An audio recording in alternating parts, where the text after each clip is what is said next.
نحمده ونصلي على رسوله الكريم اما بعد رب اشرح لي صدري ويسر لي امري واحلل عقدة من لساني يفقهوا قولي۔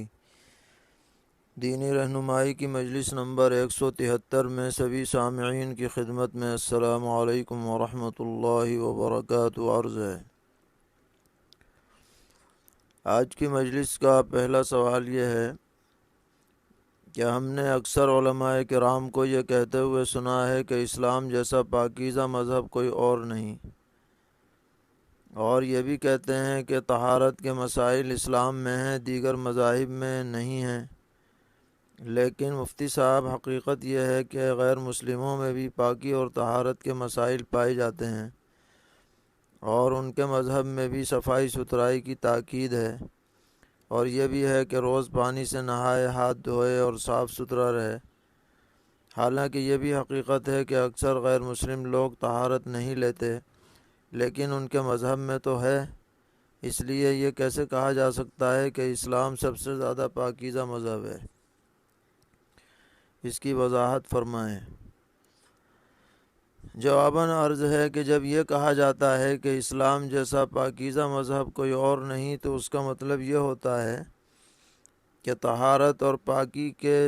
مسائل تفصیل کے ساتھ جس طرح اسلام میں بیان کیے گئے ہیں، اس طرح کسی اور مذہب میں نہیں ہے۔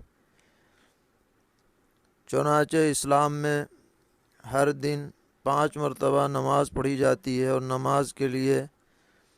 پاکی شرط ہے۔ جگہ کی بھی پاکی چاہیے، بدن کی بھی پاکی چاہیے، کپڑوں کی بھی پاکی چاہیے،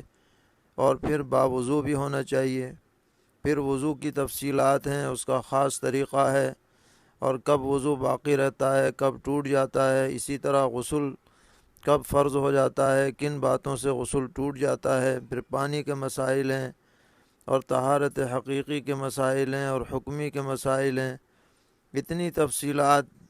جو اسلام میں بیان کی گئی ہیں، کتب فقہ حدیث میں بیان کی گئی ہیں، ایسی کسی اور مذہب میں بیان ہوئی ہوں، یہ ہمارے علم میں نہیں ہے۔ تو الغرض اسلام کی ایک اہم ترین تعلیم ہے کہ ہر طرح کی پاکیزگی اور پاکی کے ساتھ آدمی زندگی گزارے۔ سرور عالم صلی اللہ تعالی علیہ وسلم نے فرمایا کہ الطہور شطر الایمان، یعنی پاکی حاصل کرنا ایمان کا ایک اہم ترین حصہ ہے، اس لیے اس کا اہتمام رکھنا چاہیے۔ سوال کرتے ہیں، کیا کوئی ایسی حدیث ہے جس میں ہمارے نبی صلی اللہ تعالی علیہ وسلم نے یہ فرمایا ہو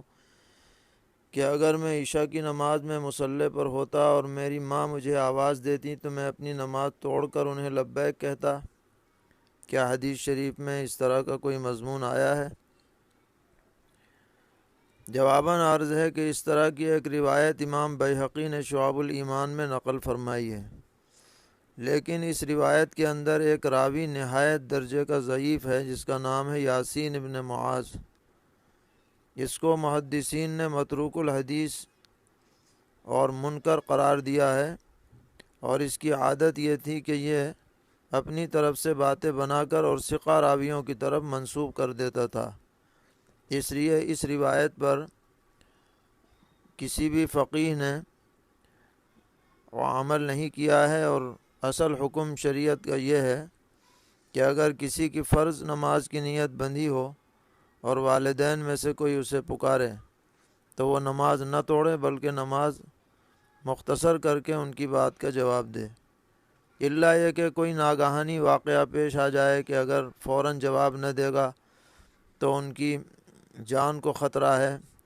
ایسا کوئی اندازہ لگائے، تو ایسی صورت میں جیسے اپنی جان بچانے کے لیے توڑ سکتا ہے، والدین کے لیے بھی توڑ سکتا ہے۔ اسی طرح کی تفصیل ہمارے فقہا نے لکھی ہے، در مختار وغیرہ میں اس کی صراحت ہے۔ سوال کرتے ہیں، کیا کبھی ہمارے نبی صلی اللہ تعالی علیہ وسلم نے اپنا شجرہ نسب حضرت آدم علیہ السلام تک بیان کیا ہے؟ اگر بیان کیا ہو تو بتایا جائے۔ تو جواباً عرض ہے کہ نبی اکرم علیہ السلام کا شجرہ نسب آپ کے آباء و اجداد میں عدنان تک تو بالکل صحیح سندوں سے ثابت ہے، اور خود پیغمبر علیہ السلام بھی یہاں تک اپنا نسب بیان فرماتے تھے، لیکن اس سے آگے سیدنا حضرت اسماعیل علیہ السلام تک کا جو نسب ہے اس کی کوئی مستند تاریخ نہیں ہے، اسی لیے اس کو احادیث شریفہ میں یا سیرت میں تفصیل کے ساتھ بیان نہیں کیا گیا ہے۔ البتہ یہ بات مسلم ہے کہ حضرت اسماعیل علیہ السلام ہی کے اولاد میں یہ عدنان تھے، تو اس اعتبار سے پیغمبر علیہ السلام کا حضرت اسماعیل علیہ السلام کی اولاد میں سے ہونا تو بالکل ثابت ہے، اور پھر اس سے اوپر کے بھی جو انساب ہیں حضرت آدم علیہ السلام تک، ان کا بھی کوئی تاریخی ثبوت نہیں ہے۔ سوال کرتے ہیں کیا بیوی اپنے شوہر کے قدموں کو تعظیماً اظہار محبت میں بوسہ دے سکتی ہے؟ جواباً عرض ہے کہ اگر تعظیم کے طور پر دے تو گنجائش تو ہے، لیکن دوسروں کے سامنے نہ کرے، یعنی دوسروں کے مجامع میں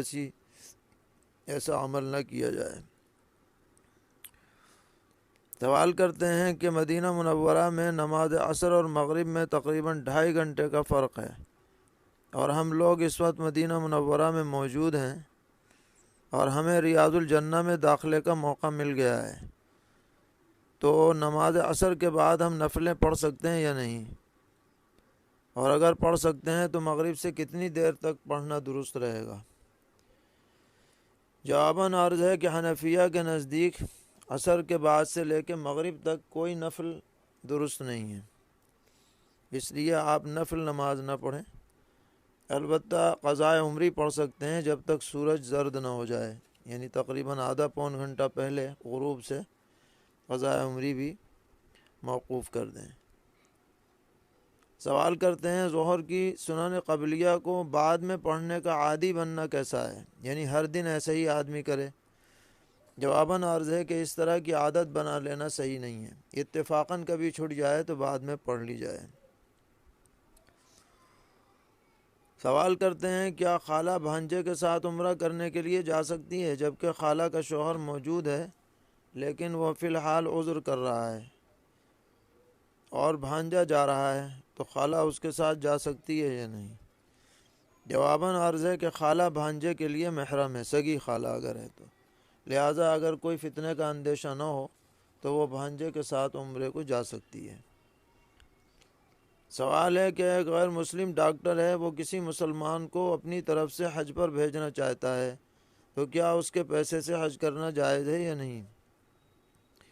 جواباً عرض ہے کہ اگر وہ اپنی خوشی سے بھیج رہا ہے اور پیسے دے رہا ہے تو مسلمان اس کے پیسے سے حج کو جا سکتا ہے، لیکن ثواب وہ اسی مسلمان ہی کو ملے گا، بھیجنے والے کے لیے ثواب کا کوئی مطلب نہیں ہے۔ پوچھتے ہیں زید نے سلمہ سے نکاح کیا، پھر اس سے ایک لڑکی ہندہ پیدا ہوئی،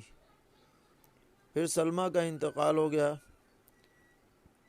پھر زید نے دوسرا نکاح جمیلہ سے کیا، اور جمیلہ کا ایک بھائی بکر نام کا ہے، تو کیا بکر کا نکاح زید کی پہلی لڑکی ہندہ سے ہو سکتا ہے یا نہیں؟ جواباً عرض ہے کہ اس نکاح میں کوئی حرج نہیں ہے، کیونکہ جمیلہ کا بھائی زید کی پہلی بیوی کی لڑکی کے لیے نامحرم نہیں ہے، محرم نہیں ہے بلکہ نامحرم ہے، اس لیے کوئی حرج نہیں، اس کا نکاح ہو سکتا ہے۔ پوچھ رہے ہیں میں ڈیٹا سائنس کا طالب علم ہوں اور ایک بینک مجھے ملازمت دے رہی ہے، اس میں میرا کام مقررہ تنخواہ میں بینک کے ڈیٹا کو محفوظ کرنے کا ہے، تو کیا میرے لیے اس بینک میں ملازمت کی گنجائش ہے؟ جواباً عرض ہے کہ بینک کی ملازمت میں بہرحال کراہت تو پائی ہی جاتی ہے، اس لیے کہ اس میں سودی حساب بھی لکھنا پڑتا ہے۔ جب آپ ڈیٹا محفوظ کریں گے تو اس میں لوگوں کے سود وغیرہ کو بھی بہرحال لکھنا پڑے گا، اس لیے کوشش یہی کرنی چاہیے کہ ایسی مشتبہ ملازمت سے آدمی دور رہے اور حلال ملازمت اختیار کرنے کی کوشش کرے۔ پوچھتے ہیں کہ غیر سرکاری بینک میں کمپیوٹر پر کیشیئر اور اکاؤنٹ اوپن وغیرہ کا کام کرنا ہے، اس میں کسی بھی سودی قسم کا لین دین وغیرہ نہیں لکھنا، تو کیا یہ ملازمت جائز ہے؟ جواباً عرض ہے کہ بینک سرکاری ہو یا غیر سرکاری، اس میں اگر سودی حساب لکھنا پڑتا ہے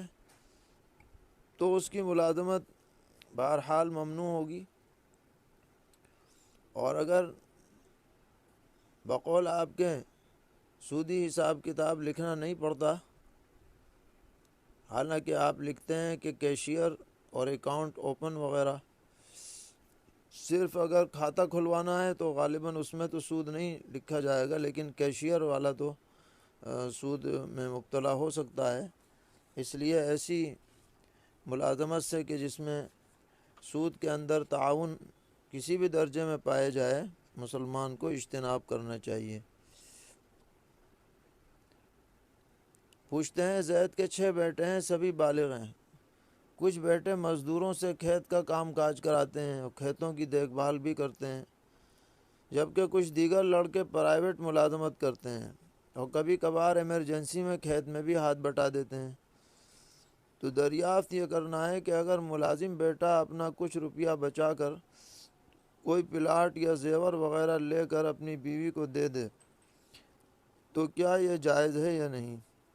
کیونکہ ابھی کوئی کسی سے باضابطہ طور پر مکان کے اعتبار سے الگ نہیں ہوا ہے۔ جواباً عرض ہے کہ جو پرائیویٹ ملازمین ہیں اور گھر کے مشترک کام سے ہٹ کر کے اپنا الگ کام کرتے ہیں، اگر وہ اپنی ذاتی آمدنی سے کوئی چیز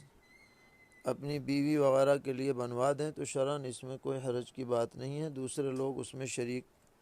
قرار نہیں دیے جائیں گے۔ اللہ تعالی ہم سب کو دین پر استقامت عطا فرمائے اور ہر طرح کے شرور سے محفوظ فرمائے اور اپنی رضا اور خوشنودی سے مالا مال فرمائے۔ وصلی اللہ تعالی علی خیر خلقہ محمد وآلہ وصحبہ اجمعین برحمتک یا ارحم الراحمین۔